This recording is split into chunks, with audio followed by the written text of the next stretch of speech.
नमस्कार, कान्तिपुर समाचारमा स्वागत छ। सुरु गरौँ अहिलेका मुख्य समाचारबाट। आज 21 जना संक्रमितको मृत्यु, थप 4400 जना नयाँ संक्रमित थपिए, संक्रमितको संख्या 37,000 नाग्यो।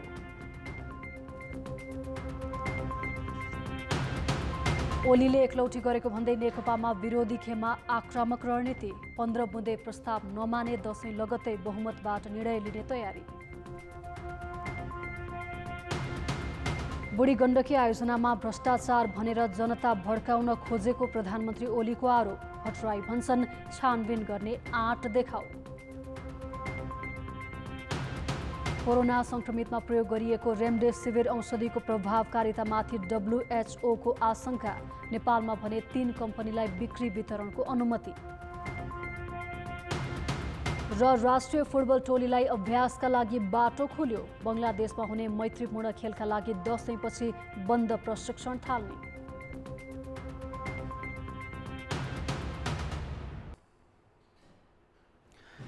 पार्टी निर्णयको अवज्ञा गर्दै प्रधानमन्त्री केपी शर्मा ओलीले एकलौटी रूपमा मन्त्री परिषद हेरफेर गरेको भन्दै सत्तारूढ नेकपाको विरोधी खेमाले थप आक्रामक रणनीतिको गृहकार्य थालेको छ।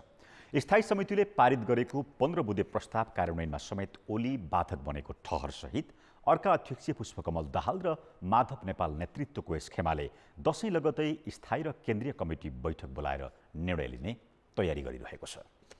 प्रधानमन्त्री ओलीले एकलौटी रूपमा मन्त्री परिषद हेरफेर गरेपछि रुष्ट बनेको कार्यकारी दाहाल नेपाल खेमाले ओलीलाई अब बहुमतको निर्णय मान्न बाध्य पार्ने रणनीति अख्तियार गर्ने भएको छ। कडाली घटना र मन्त्री परिषद हेरफेरमा ओलीले पुरानै एकपक्षीय र प्रतिशोधपूर्ण कार्यशैली अवलम्बन गरेको भन्दै यस खेमाले विवाद समाधानका बेला गरिएको सहमति कार्यान्वयन नभए अब कुनै सम्झौता नगरी पेलेरै जाने योजना बनाउँदैछ। त्यसमा उपाध्यक्ष वामदेव गौतम समेत मिसिएका छन्। भदौ 26 गते सकिएको स्थायी समिति बैठकले मन्त्री परिषद हेरफेर, एकीकरणका बाँकी काम, सीमा समस्या सहित अमेरिकी सहायता MCC का विषयमा पार्टी सल्लाह र सहमतिमा मात्र टुङ्गो लगाउने निर्णय गरेको थियो। तर त्यस विपरीत सल्लाह नै नगरी ओली अघि बढेको ठहर गरी असन्तुष्ट खेमाले अब ओलीलाई निर्णय मान्न बाध्य पार्ने गरी दशैं लगत्तै स्थायी र केन्द्रीय कमिटी बैठक बोलाउने गृहकार्य थालेको हो। पछिल्ला घटनाक्रमहरूले अनिष्टको कतै संकेत गर्छ कि भनेर मैले यस अगाडि नै सार्वजनिक रूपमा आफ्नो टिप्पणी गरिसकेको थिएँ। यद्यपि यी सबै घटनाक्रमहरू मानव निर्मित घटनाक्रम भएको हुनाले सम्बन्धित नेतृत्वले गम्भीर रूपमा सोचेर हाम्रा निर्णयहरूलाई कार्यान्वयन गर्ने दिशामा अग्रसरता लियो भने फेरि पनि हामी पार्टीलाई सम्हाल्न सक्छौँ। पार्टीका निर्णयहरूलाई कार्यान्वयन गर्ने दिशामा अगाडि नबढ्ने हो भने जसले बढ्दैन, जसले त्यो काम गर्दैन, तिनले देशलाई ठुलो सङ्कटतिर धकेल्न खोजेको भन्ने बुझ्नुपर्ने स्थिति पनि आउन सक्दछ। प्रधानमन्त्री ओलीले पार्टीमा सल्लाह नगरी वैशाख 8 गते राजनीतिक दल र संवैधानिक परिषद सम्बन्धी अध्यादेश ल्याएपछि सुरु भएको नेकपाको विवाद असारदेखि चलेको स्थायी समिति बैठकमा छताछुल्ल भएको थियो, जहाँ दाहाल र नेपाल पक्षले ओलीले दुवै पदबाट राजीनामा दिनुपर्ने अन्यथा बहुमतले निर्णय गरी हटाउने प्रयास गरेको थियो। यद्यपि अन्तिममा विवाद शक्ति बाँडफाँडको सम्झौतामा अवतरण गरियो। तर अहिले फेरि ओली एक्लै हिँड्न थालेपछि दाहाल नेपाल समूह चिडिएको हो। ओली पक्षीय नेताहरू भने एकतालाई निष्कर्षमा पुर्याउन र प्रभावकारी नेतृत्व दिन दुवै अध्यक्ष विफल भएको टिप्पणी गर्छन्। दुईटा अध्यक्ष मात्र कुरा हुन्छ, दुईटा अध्यक्ष कुरा कहाँ गएर अड्किया हुन्छ त्यो कसैलाई पनि थाहा हुन्न। यसरी जानुपर्दाखेरि चाहिँ अलिक समस्या पैदा भएको जस्तो लाग्छ मलाई। त्यसैले पहिलो कुरा त दुईजना अध्यक्षहरूको कार्यशैली बदल्नुपर्छ। चाँडोभन्दा चाँडो फास्ट ट्र्याकमा जाँदा जे चाहिँ संयन्त्र या चाहिँ कुनै संस्थागत व्यवस्था गरेर जाँदा उपयुक्त हुन्छ भने त्यो पनि जानु पर्यो। विगतमा ओलीलाई एक पदबाट हटाउन खोजेर दाहाल अन्तिम समयमा पछि हट्दा त्यसले ओलीमा जे गरे पनि हुन्छ भन्ने दम्ब बढ्दै गएको निष्कर्ष विरोधी खेमाको छ। त्यसैले अब यस समूहले आश्वासन भन्दा निर्णय कार्यान्वयनलाई मुख्य मुद्दा बनाउने भएको छ। कान्तिपुर समाचारका लागि बाबुराम तिमिल सिन्हा, काठमाडौँ। कोरोना भाइरसका बिरामीमध्ये मृत्यु हुनेको संख्या 700 नागेको छ। संक्रमणका कारण पछिल्लो 24 घण्टामा 21 जनाले ज्यान गुमाएका छन्। 336 संक्रमितले असोज महिनामा ज्यान गुमाएका हुन्। यस्तै 4392 जना थपिएपछि संक्रमितको संख्या 1.25 लाख नागेको छ। पछिल्लो 24 घण्टामा 16,531 नमुना परीक्षण गर्दा करिब 27% संक्रमण पुष्टि भएको हो। थपिएका संक्रमितमध्ये 55% अर्थात् 2402 जना काठमाडौँ उपत्यकाका हुन्। अहिलेसम्म संक्रमितको संख्या 1,26,137 पुगेको छ। तीमध्ये 37,382 जना सक्रिय संक्रमित हुन्। अस्पतालका शय्या भरिभराउ भएकाले 67% संक्रमित घरमै छन्। स्वास्थ्य मन्त्रालयले अस्पताल भरिभराउ भएकाले तथा आइसियु पाउन निकै कठिन रहेकाले स्वास्थ्य सावधानीमा बेवास्ता नगर्न आग्रह गरेको छ। कोरोना भाइरसका 315 बिरामी आइसियु र 77 बिरामी भेन्टिलेटरमा छन्। मन्त्रालयले बिरामी बढेपछि कोभिडका बिरामीको उपचारमा संलग्न स्वास्थ्यकर्मीलाई भाइरस देखिए वा लक्षण देखा परे मात्र आइसोलेसनमा बस्न निर्देशन दिएको छ। पछिल्लो 24 घण्टामा 3522 संक्रमण मुक्त भएपछि निको हुनेको संख्या 88,000 नागेको छ।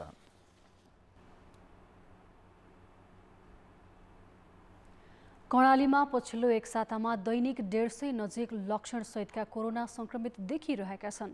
सङ्कट बढिरहेका बेला सरकार र सांसदहरू भने सत्ताको लुच्छा चुँडीमै केन्द्रित छन्। नेकपा कर्णालीमा सत्तारूढ दलका सांसद बीच भइरहेको रस्साकसीले कोरोना सङ्कट व्यवस्थापनमा असर परेको छ।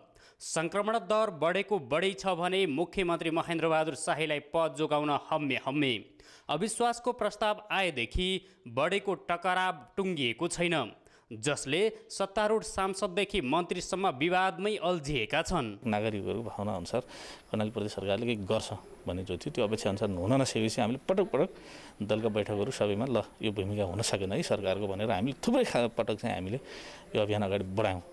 हुँदै नसकेपछि कोभिड-19लाई पनि अलि व्यवस्थित ढङ्गले अगाडि बढाउनुहोस् भन्ने भयो। सरकारले यद्यपि कोभिड-19 का सन्दर्भमा केही राम्रो काम त गर्यो, जति हुनुपर्थ्यो हुन सकेन। जनप्रतिनिधि र सरकार कोरोना नियन्त्रणका लागि एक ढिक्का भएर जुट्नुपर्ने बेला नेकपा भित्रको किचलोले कोरोना सङ्कटलाई नै बिर्साइदिएको छ। सत्तारूढ दलभित्र केन्द्रको मन्त्रीमण्डल हेरफेरको विवाद प्रदेश तहसम्मै आइपुग्दा कोरोना नियन्त्रणमा असर परेको छ। साउन महिना 100 तल झरेको संक्रमण दर पछिल्लो समय निकै बढेको छ। वास्तव नलागेको पनि होइन, लान त सबै लागेकै छौँ। तैपनि अझ पनि यसलाई चाहिँ अब हामी सिरियसली हेर्ने र यसको व्यवस्थापनमा हामी सबै एकजुट भएर लानुपर्ने देखिन्छ। नागरिकको स्वास्थ्यप्रति संवेदनशील हुनुपर्ने सरकार, सांसद, पार्टी र कुर्चीको तछाड मछाडमा छन्। यसले कर्णाली सरकार, सांसद र नेकपाको ध्यान नागरिकको स्वास्थ्य रक्षा भन्दा पनि सत्ता राजनीतिमै केन्द्रित भएको प्रष्ट हुन्छ। कान्तिपुर समाचारका लागि क्यामेरामा नवीन साईका साथ कमल पन्त र पूर्णबहादुर खड्का, सुर्खेत। समाचारमा पुनः स्वागत छ। प्रधानमन्त्री केपी शर्मा ओलीले बुढी गण्डकी जलविद्युत आयोजनामा घुस लिएको पूर्व प्रधानमन्त्री बाबुराम भट्टराईको आरोपप्रति आपत्ति जनाएका छन्। भट्टराईले भने छानबिन गरेर देखाउन चुनौती दिएका छन्। 65औं प्रहरी दिवसका अवसरमा नेपाल प्रहरीले आज आफ्नो मुख्यालयमा गरेको कार्यक्रममा प्रधानमन्त्री ओलीले भट्टराईको अभिव्यक्ति गैर जिम्मेवार भएको बताए। आयोजना निर्माणका विषयमा कुनै निर्णय नै नभएको अवस्थामा 9 अर्ब बाँडेर खाए भन्नु निराधार भएको उनको भनाइ छ। उनले भट्टराईको नाम नलिई भ्रम सृजना गरी जनतालाई भड्काउन खोजेको आरोप लगाए। कार्यारम्भ नभएको र त्यो हुन्छ हुँदैन, कसले गर्छ कसरी गर्छ भन्ने टुङ्गो नभएको आयोजनामा पूर्व प्रधानमन्त्री वर्तमान प्रधानमन्त्री समेतले यति अरब बाँडेर खाए भनेर गैर जिम्मेवार अभिव्यक्ति दिएको समेत सुनेको छु। यस्ता गैर जिम्मेवार अभिव्यक्ति, निराधार अभिव्यक्तिको एउटा कुरा हो, तर हामी त्यस्तो गैर जिम्मेवार हुन सक्दैन, त्यति अनुत्तरदायी हुन सक्दैन। पूर्व प्रधानमन्त्री भट्टराईले केही दिन अघि गोरखामा एउटा कार्यक्रममा बुढी गण्डकी जलविद्युत आयोजनामा ओली, नेकपा अध्यक्ष पुष्पकमल दाहाल र नेपाली कांग्रेसका सभापति शेरबहादुर देउवाले 9 अर्ब कमिसन बाँडेर लिएको आरोप लगाएका थिए। त्यसप्रति कांग्रेसले पनि आपत्ति जनाइसकेको छ। भट्टराईले आज कान्तिपुर समाचारसँग कुरा गर्दै ओठे जवाफ दिने भन्दा संसदबाट जनलोकपाल गठन गरी छानबिन गर्न चुनौती दिए। अरूलाई ओठे जवाफ फर्काउने होइन, जब गम्भीर ढङ्गले यो विषयहरू उठेको छ भने त्यसको त छानबिन गर्ने प्रक्रियातिर उहाँहरू जानु पर्यो। त्यसलाई जुन रहस्यमय ढङ्गले कुनै प्रतिस्पर्धा बिना एउटा विदेशी कम्पनीलाई दिने जुन निर्णयहरू गरियो र त्यसपछि जुन चलखेलहरू भए र अहिले वर्षौँसम्म अहिलेसम्म यो 7 वर्षमा बनिसक्नुपर्ने प्रोजेक्ट सुरु भएको त अहिले 6 वर्ष हुन लागिसक्यो। यसको सुरसार पनि छैन। यसले पनि के देखाउँछ भने त्यहाँ चलखेल नै केही कारणले नै यो रोकिएको छ र यसको चाहिँ निदान चाहिँ छिटो हुनुपर्छ। त्यसको निम्ति उच्चस्तरीय स्वतन्त्र निष्पक्ष छानबिन हुनुपर्छ भन्ने कुरा म जोडका साथ भन्न चाहन्छु। 1200 मेगावाट क्षमताको बुढी गण्डकी जलविद्युत आयोजनालाई सरकारले राष्ट्रिय गौरवको आयोजनामा राखे पनि अहिलेसम्म मुआब्जा बाँड्ने बाहेक काम भएको छैन।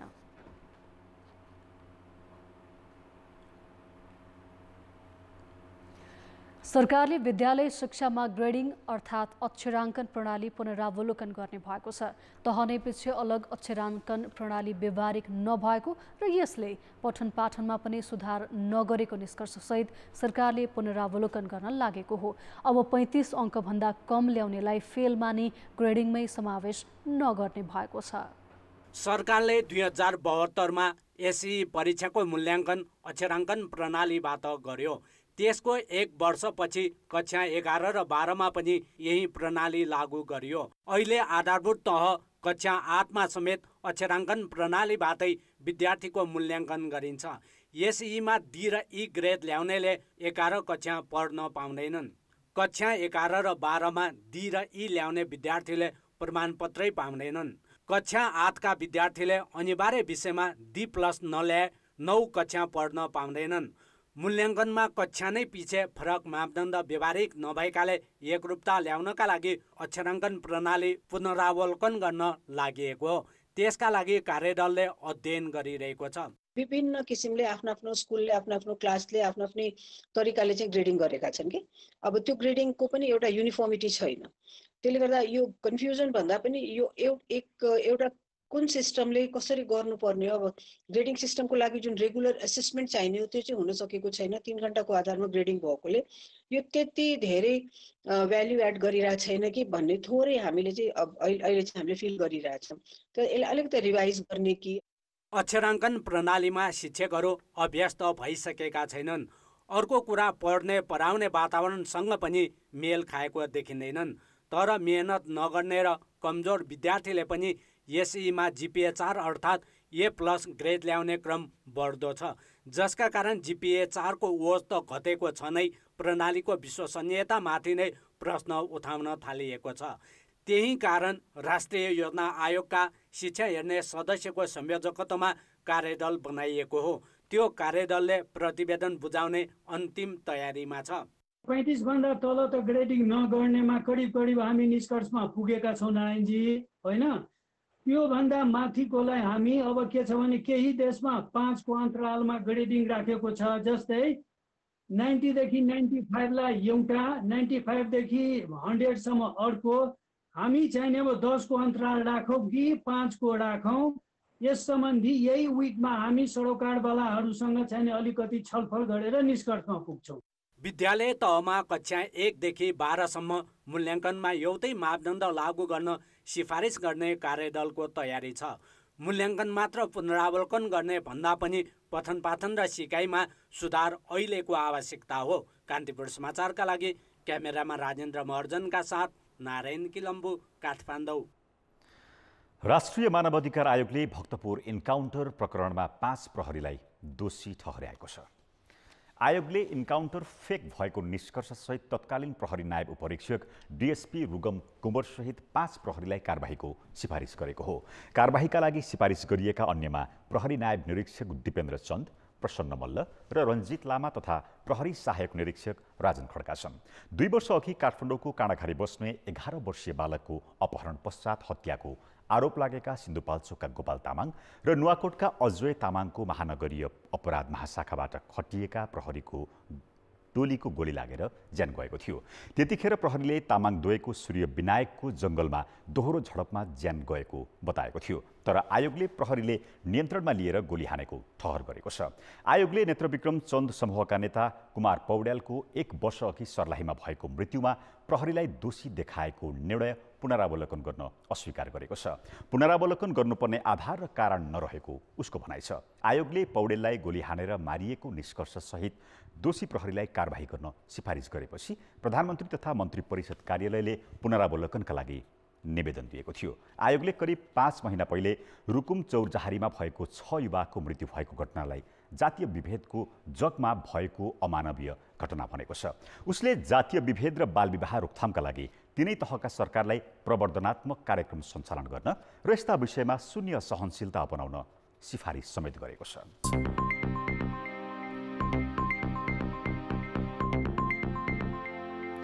सरकारले विदेशी पर्यटकलाई भोलिदेखि नेपाल आउन दिँदैछ। पर्यटकलाई पर्वतारोहण र ट्रेकिङका लागि भिजा खुलाइएको हो। नेपाल आउने पर्यटकले 7 दिन अनिवार्य रूपमा होटल क्वारेन्टिनमा बस्नुपर्नेछ। कोरोना महामारीले 7 महिनासम्म ठप्प पर्यटन क्षेत्र औपचारिक रूपमा शनिबारदेखि खुलाउन लागि छ। महामारी फैलिए पनि अर्थतन्त्र चलायमान बनाउन सरकारले विदेशी पर्यटकलाई नेपाल आउने अनुमति दिन लागेको हो। पर्यटकलाई पहिलो चरणमा हिमाल आरोहण र ट्रेकिङका लागि आउन दिइनेछ। उनीहरूलाई संक्रमण हुन नदिन स्वास्थ्य सुरक्षाका मापदण्ड पालनामा कडाई गरिनेछ। गन्तव्यमा जानुअघि पर्यटकले 7 दिन क्वारेन्टिन बस्नुपर्ने नियम बनाइएको छ। हिमाल आरोहण र ट्रेकिङका लागि आउने पर्यटकलाई सुरक्षित फर्काउन सके त्यसले सकारात्मक सन्देश जाने सरकारको विश्वास छ। त्यसपछि अन्य पर्यटकीय गन्तव्य खुलाउने तयारी छ। कहाँ जाने त यो कोभिडको बेलामा भन्यो भने नेपाल टप 10 लिस्टभित्र चाहिँ पक्कै पर्छ संसारको। यसको विशेष गरेर हाम्रो हिमाली क्षेत्र र पहाडी क्षेत्रहरू त्यसमा पर्ने हुनाले त्यो खालको जुन हाम्रो यहाँको तपाईँको एउटा वाइल्डनेस छ, कम पपुलेसन छ, अलिकति तपाईँको आफूलाई तपाईँ जोगाएर हिँड्न सक्नुहुन्छ। एकैचोटि सबै खोल्दा हामीमा नि धेरै खालका कुराहरू हाम्रा नि कतिपय हामीले व्यवस्था गर्न नसकेको, कतिपय हामी अझ पनि तयारीकै अवस्थामा रहेको हिसाबले चाहिँ अलिकति फेरि सङ्क्रमण वात्तै फैलियो र विशेष गरी यदि विदेशी पर्यटकहरू धेरै बिरामी हुन लागे नेपाल आएर भने त्यसले नेगेटिभ मेसेज जान्छ भन्ने हिसाबले पहिला माउन्टेन र ट्रेकिङबाट सुरु गरौँ भन्ने हो। महामारीले सबैभन्दा प्रभावित क्षेत्र पर्यटन हो। व्यवसायीका अनुसार पर्यटन क्षेत्रले 7 महिनामा करिब 40 अर्ब नोक्सानी बेहोरिसकेको छ। सरकारले असोज 1 गते सञ्चालन गर्न दिए पनि पर्यटक नभएकाले होटलहरू सुनसान छन्। व्यवसायीले आफूहरू स्वास्थ्य सुरक्षा अपनाएर पर्यटकको सत्कारका लागि तयार रहेको बताए पनि महामारी फैलिरहेकाले अहिले घुमघामका लागि अनुकूल छैन। आन्तरिक पर्यटन ठप्प छ। जोखिम दिनहुँ बढिरहेकाले सुरक्षाको खाँचो बढेको छ। यसैले नेपाल आउने पर्यटकलाई संक्रमण पुष्टि भए त्यसले नकारात्मक सन्देश जाने त होइन भन्ने आशंका व्यवसायीमा छ। उच्च रूपमा चाहिँ सेफ्टी प्रोटोकलको आधारमा हिँड्छौँ र यो जोखिम चाहिँ न्यून नै हुन्छ र हामी पनि अन्तर्राष्ट्रिय रूपमा चाहिँ नेपालमा चाहिँ संक्रमित भयो भन्ने हामी मेसेज दिन चाहनौँ। यो अन्तर्राष्ट्रिय छविलाई पनि हामीले रोक्ने र बचाउने काम गर्छौँ। त्यसै कारणले नेपाल सरकारलाई यो 5000 को चाहिँ इन्सुरेन्स वेभ गर्नु पर्यो र क्वारेन्टाइन हटाउनु पर्यो भन्ने हाम्रो अनुरोध छ। महामारी अहिले नेपालमा मात्रै बढिरहेको होइन, पर्यटकका स्रोत मुलुकहरू पनि आक्रान्त छन्। त्यसैले सरकारले भिजा खुला गरेकै भरमा पर्यटक वारवारी आउँछन् भन्ने होइन। पर्यटकसँग व्यवसायी र श्रमिक जोडिन्छन्। उनीहरू सबै सुरक्षित रहने सुनिश्चितता बिना पर्यटकलाई निम्तो दिँदा स्थिति थप भयावह हुन सक्ने पाटोलाई व्यवस्था गर्नु हुँदैन। कान्तिपुर समाचारका लागि शर्मिला खनाल, काठमाडौँ। नेपालगञ्जमा भन्सार र गृह प्रशासन बीच द्वन्द्व चर्किएको छ। प्रहरीले हस्तक्षेप गरेको भन्दै भन्सार एजेन्ट विरोधमा उत्रिएका छन्। गृह प्रशासनले भन्सार प्रशासनमाथि एजेन्टलाई अगाडि सारेको आरोप लगाएको छ, जसका कारण दुई निकाय बीच द्वन्द्व बढेको हो। असोज 19 गते तस्करसँग साँठगाँठ गरेका भन्सार कर्मचारीले जाँच पास गरी पठाएको युपी 76 के 8670 नम्बरको मालवाहक ट्रक र त्यसमा आलु भनेर अवैध रूपमा ल्याएको प्याज प्रहरीले नियन्त्रणमा लियो। नेपालगञ्ज भन्सारका अधिकारीले येल्लो गेटबाट छाडेको यो ट्रकमा भित्रिएको अवैध तरकारीको खान तलासीलाई आफ्नो कार्यक्षेत्रमाथिको ठाडो हस्तक्षेप बनेका छन्। प्रहरीले नियन्त्रणमा लिएको मालवाहक गाडीमा भन्सार छलेर ल्याएको तरकारी फेला परेपछि नेकपाका एकजना जिल्ला नेताको दबावमा भन्सार कार्यालयले लिलाम गर्नुपर्ने ट्रक जरिवाना गरेर छाडेको थियो। अवैध वस्तुसहितको ट्रक नियन्त्रणमा लिई लिलाम गर्नुको साँठो त्यसै छाडेपछि तस्करीमा भन्सार कर्मचारीको मिलोमतो प्रष्ट देखिएको हो। लगतै असोज 27 गते प्रहरीले त्यसरी नै ल्याएको अर्को ट्रक नियन्त्रणमा लियो। भन्सारले जाँचपास सहित छाडिएको मालवाहक गाडी प्रहरीले नियन्त्रणमा लिने क्रम बढेपछि भन्सार कर्मचारीले शुक्रबारदेखि भन्सार एजेन्टलाई प्रहरीको विरोधमा उतारेका छन्। 3जना पक्राउ गरेछन्, त्यसलाई छोड्नु पर्यो। र अर्को कुरा के छ भने आधिकारिक एउटा हामीलाई पत्र चाहियो कि प्रहरीको हस्तक्षेप भएन, नेपालगञ्ज भन्सार कार्यालयबाट निक्सेको गाडीको प्रहरीको हस्तक्षेप भएन, त्यसको हाम्रो आधिकारिक कागज चाहियो। पक्राउ गर्न नपाउने भन्ने होइन, हाम्रो भन्सार ऐनमा चाहिँ सुरक्षा निकायले त्यस्तै सूचनाको आधारमा पक्राउ गर्न सक्छ, तर पक्राउ गरेर सम्बन्धित निकायमा बुझाउनुपर्छ, खोल्न ओर्न चेक जाँच गर्न चाहिँ उहाँहरूको अधिकार छैन। भन्सार ऐन तथा नियमावली 2064मा विभागीय स्वीकृति नलिई अन्य निकायले खोल्न, हेर्न र जाँच्न पाउने छैन भनिएको छ। त्यसैलाई आधार बनाएर भन्सार कर्मचारीले तस्करसँग मिलेर अवैध धन्दा गर्दै आएका छन्। नेपालगञ्ज भन्सार कार्यालयका कर्मचारीले सङ्गठित रूपमा तस्करी गर्दै आएको समूहलाई येल्लो गेट अर्थात् मालवाहक गाडीभित्र कस्तो वस्तु राखिएको छ भनेर त्यसको जाँच गरिरहनु नपर्ने पहेँलो द्वार खुला गर्दै आएको छ। यही प्रणालीद्वारा आउने मालवाहक गाडीमा अवैध वस्तु ल्याउन थालेपछि प्रहरीले पनि निगरानी बढाएको हो। प्रहरीको हस्तक्षेप यो होइन। अब शङ्का लाग्यो भन्सार छली पेठारी गरेर ल्याएका सामानहरू छ भन्ने शङ्का लाग्यो भने प्रहरीले चेक जाँच गर्न पाउने भयो र सम्बन्धित निकायमा आवश्यक छानबिन, आवश्यक कारबाहीको लागि चाहिँ पठाउन मिल्ने कुरा हो। भन्सार अधिकारीले एउटा वस्तुको जाँच पास गर्ने र अर्को वस्तु पठाउने क्रम जारी राखेका छन् भने प्रहरीले त्यसरी आएको वस्तु नियन्त्रणमा लिने गरेकाले गृह प्रशासन र भन्सार बीचको टकराउ झनै बढ्दै गएको हो। कान्तिपुर समाचारका लागि क्यामेरामा रेजिना मल्लका साथ जे पाण्डे, नेपालगञ्ज, बाँके। अब अन्तर्राष्ट्रिय समाचार।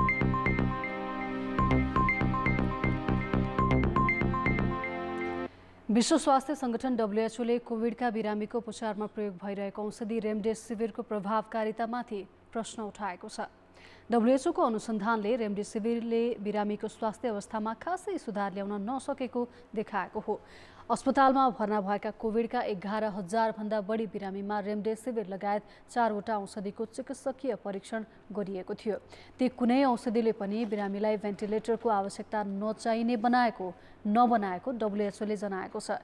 अध्ययन अनुसार ती औषधिले बिरामीको अस्पताल बसाई घटाउन भने थोरै भूमिका खेलेको छ। WHO ले रेमडेसिभिरका साथै हाइड्रोक्सिक्लोरोक्विन, लोपिनाभिर र इन्टरफेरोनको चिकित्सकीय परीक्षण गरेको थियो। उसले अध्ययन प्रतिवेदन सार्वजनिक भने गरेको छैन। रेमडेसिभिर निर्माता अमेरिकी कम्पनी गिलियाड साइन्सेसले भने WHO को अध्ययनमाथि आशंका व्यक्त गरेको छ। यसअघि गरिएका अध्ययनसँग WHO को अध्ययन नमिलेको उसको भनाइ छ। यसअघिको अध्ययनले रेमडेसिभिरले कोभिडबाट निको हुने समय 15 दिनबाट 11 दिनमा घटाएको थियो। गिलियाडले रेमडेसिभिरको प्रयोगले कोभिडबाट हुने मृत्युको सम्भावना घटाउने दावी 3 महिना पहिले गरेको थियो। सरकारले कोभिड बिरामीको उपचारमा प्रयोग गरिँदै आएको रेमडेसिभिर औषधि बिक्रीका लागि अनुमति दिएको छ। स्वास्थ्य मन्त्रालयले विभिन्न 3वटा कम्पनीलाई विदेशबाट आयात गरी रेमडेसिभिर बिक्रीको अनुमति दिएको हो। अनुमति पाउने कम्पनी ललितपुरको एति फर्माकेम, काठमाडौँको सिनर्जी ओभरसिज र भारतको हेटेरो ल्याब हुन्। चिकित्सकको सिफारिसमा मात्र रेमडेसिभिर बिक्री गर्न पाइने मन्त्रालयले बताएको छ। विश्व महामारीको रूपमा फैलिरहेको कोभिड-19 को उपचारका लागि कुनै पनि औषधि नभएको सन्दर्भमा नेपालले पनि अनुसन्धानात्मक प्रयोजनका लागि रेमडेसिभिर नामक औषधि प्रयोगमा ल्याएको छ।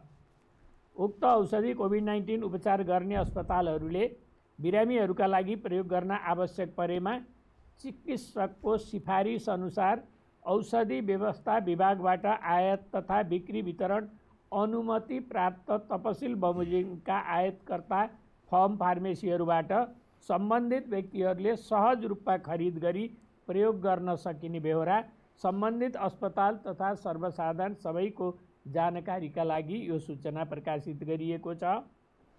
रेमडेसिभिर अहिले चिकित्सकीय अनुसन्धानकै क्रममा छ। मन्त्रालयले यसअघि बिक्रीको अनुमति दिएको थिएन। आयातकर्तालाई अस्पतालमा उपलब्ध गराउन मात्र अनुमति दिएकामा बजारमा कालोबजारी भइरहेको थियो। भारतीय बजारमा 8,000 नेपाली रुपियाँमा पाइने रेमडेसिभिरलाई बिरामीका आफन्तले 20,000 भन्दा बढी तिर्दै आएका छन्। ब्रेकपछि समाचारमा पुनः स्वागत छ। कोरोना संक्रमण दर हरेक दिन बढ्दो क्रममा छ। नागरिक स्तरबाट नै सचेतना अपनाउन हरेक दिन स्वास्थ्य मन्त्रालयले निर्देशन पनि दिइरहेको छ। नजिकिँदै गरेको बडा दशैंका कारण भिडभाड पनि बढ्दै गइरहेको छ। यसले संक्रमणको जोखिम झनै बढाउने देखिन्छ। यसै विषयमा आधारित रहेर कोरोना संक्रमित भई आइसोलेसनमा बसिरहेका कलाकार हरिवंश आचार्यसँग कुराकानी गरेका छौँ। अब पहिले आजको हामीले 8-9 महिना अगाडिदेखि यो चीनको वुहानको कोरोनाको पिक्चरहरू हामीले हेरेको, त्यसपछि युरोपको हामीले पिक्चरहरू हेऱ्यौँ र तर हाम्रो देशमा यो कोरोना आइपुग्दैन, हामीलाई केही पनि हुँदैन भन्ने कुरामा हामी बसिरहेको थियौँ। तर जताततैबाट यसले चाहिँ घेर्दै आज हाम्रो नेपालमा यसले धेरै ठुलो सङ्क्रमण फैलाउन थालेको छ र मेरो घरमा पनि सङ्क्रमण पसेको छ।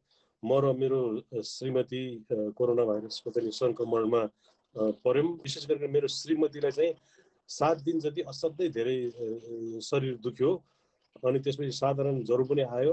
मलाई पनि अलिअलि ज्वरो आएको थियो र जिउ दुखेको थियो। हामीले चाहिँ योलाई यो अहिले चाहिँ यो भाइरसको सिजन छ, यो भाइरस त होला निको होला भनेर बस्यौँ। तर मेरो श्रीमतीको चाहिँ मुखको स्वाद बिग्रियो भन्ने कुरा, आउँदै आएन भन्ने कुरा थाहा हो र स्मेल पनि हराएछ। त्यसपछि हामीले कोरोना टेस्ट गऱ्यौँ। टेस्ट गर्दाखेरि चाहिँ हामी 2 जनाको चाहिँ कोरोना पोजिटिभ भयो र अहिले हामी दुवैजना घरको कोठाभित्र बसेको आज 11 दिन भयो। माथिल्लो तल्लामा छोरा बुहारीहरूले खानेकुरा बनाउँछन्, ल्याइदिन्छन्।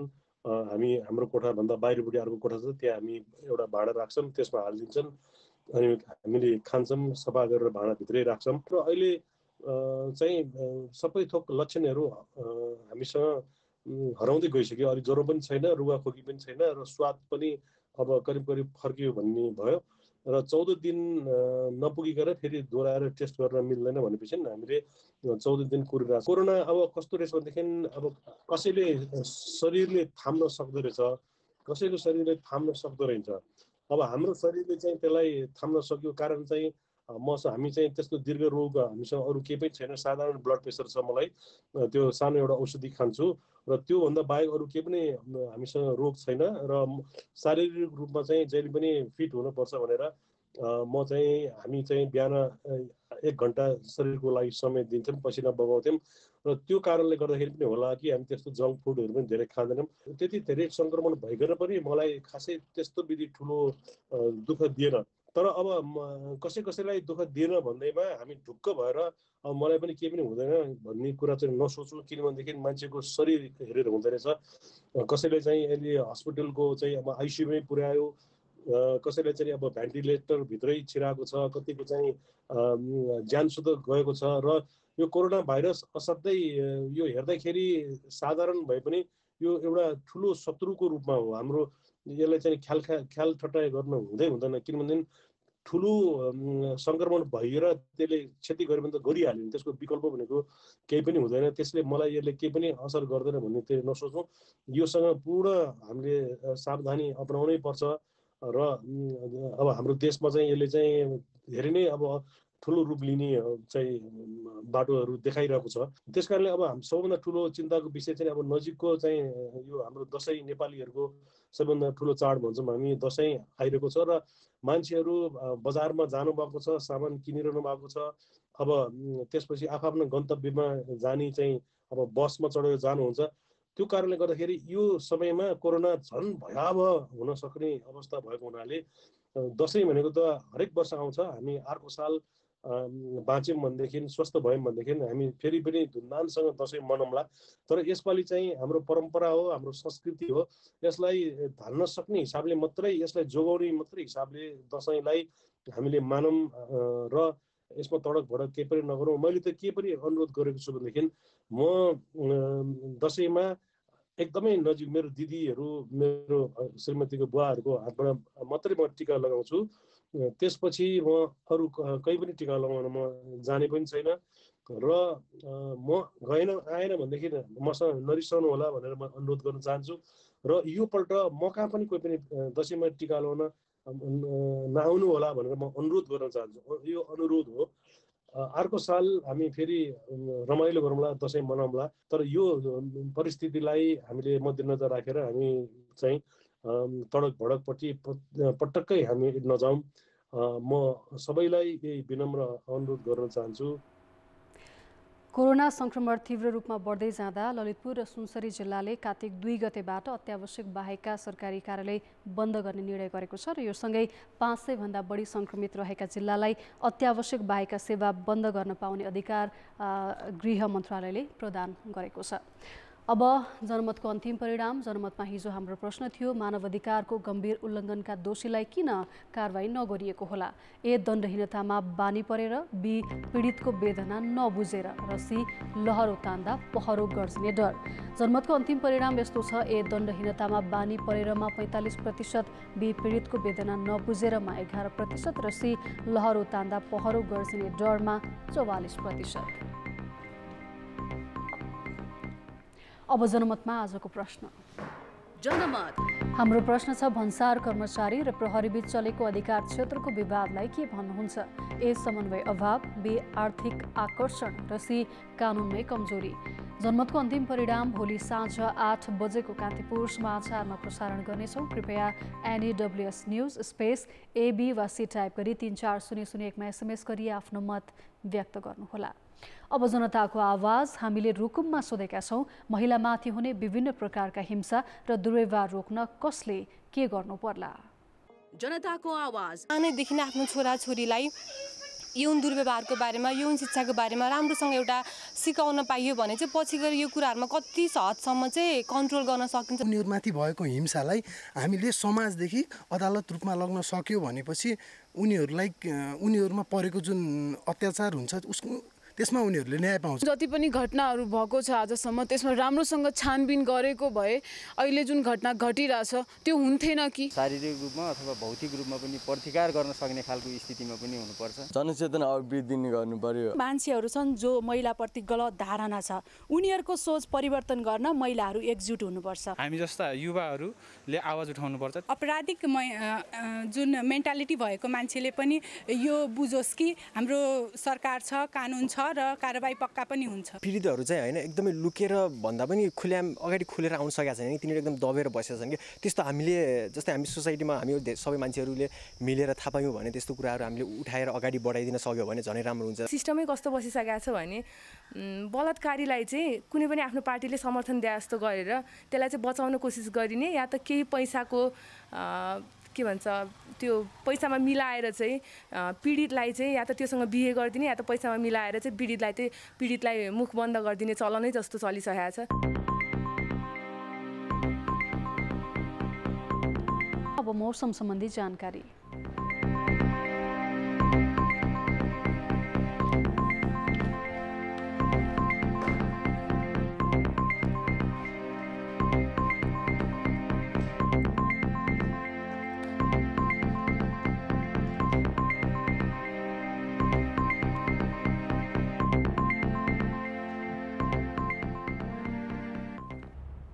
कान्तिपुर समाचार अहिलेलाई सकियो। कान्तिपुर टेलिभिजन हेर्दै गर्नुहोला। नमस्ते।